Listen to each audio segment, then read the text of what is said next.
দেখ সুমন, এই চৌবাচ্চায় দুটি নল লাগানো আছে।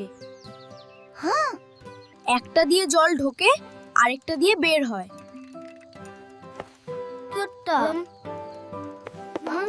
এই নলটি একা হলে 6 ঘন্টায় পুরো ট্যাঙ্ক ভর্তি করে।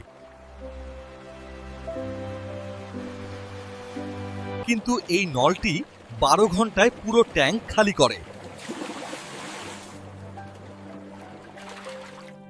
মোট কাজ সমান 1টা 6 বিয়োগ 1টা 12, যা 1টা 12 এর সমান হয়। চলো দেখি 1 ঘন্টায় তারা কত কাজ করে। ভর্তি নল 6 এবং খালি নল 1টা 12। তাহলে চৌবাচ্চা ভর্তি হবে 12 ঘন্টায়।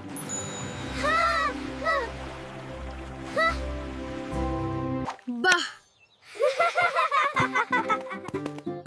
অঙ্কটা তো খুব সহজ।